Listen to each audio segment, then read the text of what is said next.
Salut à toi public, nous allons profiter de ce DM et de ce QCM pour faire quelques petits compléments par rapport à la leçon. Donc la première question c'est, pour émettre un signal sonore, un objet doit tourner, vibrer ou être immobile. Donc la bonne réponse c'est vibrer.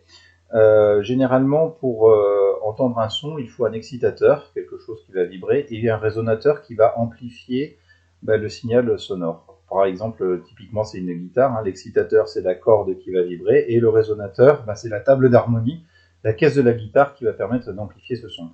Tu prends par exemple une guitare électrique, tu fais vibrer la corde, on ne va pas entendre le son, parce qu'il y a bien l'excitateur mais pas le résonateur, ou alors c'est très faible. Par contre, tu prends une guitare acoustique, tu as et l'excitateur et le résonateur. Donc la question 2, qui va aborder évidemment le sujet dont on vient de discuter. Donc une caisse de résonance permet d'amplifier un son, d'augmenter la fréquence d'un son, d'augmenter la période d'un son. Donc en aucun cas ça permet d'augmenter la fréquence. C'est l'excitateur, à savoir la corde qui va vibrer à une certaine fréquence.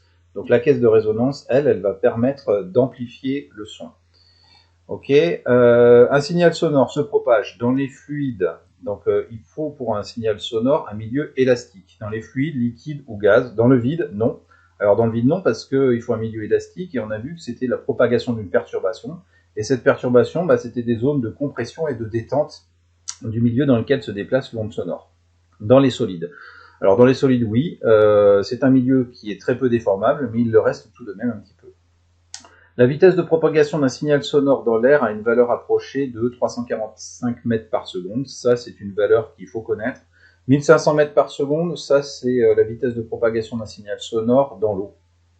La vitesse de 3 × 10 × 8 mètres par seconde, ça, c'est évidemment la célérité d'une autre onde, c'est une onde électromagnétique. C'est la célérité de la lumière dans le vide. La fréquence d'un phénomène périodique est l'inverse de la période, ok, et le nombre de fois qu'il se reproduit par identique à lui-même en une seconde. Ça, c'est les deux bonnes réponses. Bon, si tu as compris ce que c'était qu'une période, normalement, ces deux réponses-là sont immédiates. La relation qui lie la fréquence à la période d'un signal, donc la fréquence, je te rappelle, est exprimée en Hertz, la période d'un signal, elle est exprimée en secondes, c'est F égale 1 sur T ou T égale 1 sur F. Les deux réponses ici sont bonnes également.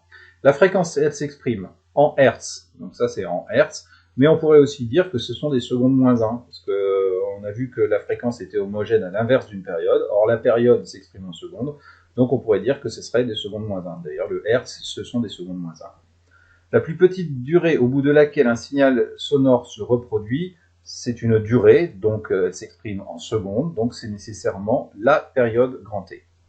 Alors on y va pour la suite des questions. L'oreille humaine perçoit des sons dont la fréquence est comprise entre 20 et 20 000 Hz. Alors 1 kHz c'est 1000 Hz, donc 20 kHz c'est 20 000 Hz. Ça c'est des grandeurs qu'il faut connaître également. Les deux sont enregistrés ci-dessous, non pas la même période. Alors la période, c'est la durée nécessaire pour que le motif élémentaire se reproduise identique à lui-même. On va prendre le rouge qui est ici. Le rouge, voilà, on a une période, là je viens de parcourir une période avec la souris. Le noir, il a une période qui est identique, donc ils ont nécessairement la même période. Ils ont donc également la même fréquence. Ensuite, on me demande s'ils ont le même timbre. Non, ils n'ont pas le même timbre. Je te rappelle dans la petite vidéo que l'on a fait sur le cours, distinguant la hauteur et le timbre. Le timbre, c'est l'allure du signal. Donc ici, clairement, les deux signaux n'ont pas la même allure, donc notre oreille ne va pas le percevoir de la même manière si c'est un signal sonore, donc ils n'ont pas le même timbre.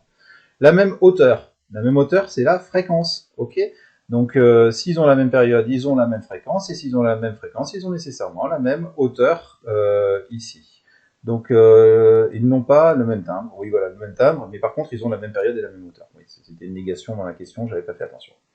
La hauteur d'un son est liée à l'amplitude du signal sonore, à la fréquence du signal sonore, à la forme du signal sonore. Alors, on distingue bien 3 éléments pour décrire un son. La hauteur, qui correspond à la fréquence de ce signal sonore, donc là, évidemment, c'est ici. Le timbre, qui, lui, permet de distinguer deux sons qui ont la même hauteur, mais qui ne vont pas produire la même sensation auditive. Donc ça, ce serait le timbre, ce serait la forme du signal. Et l'amplitude, ça, c'est le niveau sonore qui est exprimé en décibels. Donc la hauteur d'un son, c'est bien lié à la fréquence du signal sonore. Le niveau d'intensité sonore, elle, s'exprime en décibels, ça on l'a vu. En watts par mètre carré, ça c'est l'intensité sonore.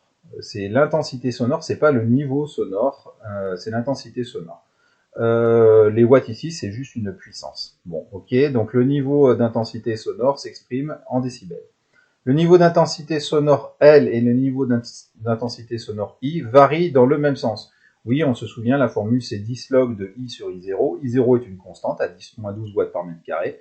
Donc si l'intensité sonore augmente, le niveau sonore va également augmenter. Donc là, on est d'accord. Une exposition sonore tient compte uniquement de la durée d'exposition, elle tient compte de la durée d'exposition et du niveau sonore. On l'avait vu avec le petit graphique et les durées d'exposition qui étaient en relation avec le niveau sonore entendu. Voilà, écoute, j'espère que ce QCM et ces quelques petites questions auront permis de consolider un petit peu les notions qu'on a vues dans les précédentes vidéos. Et je te dis à très bientôt sur la chaîne.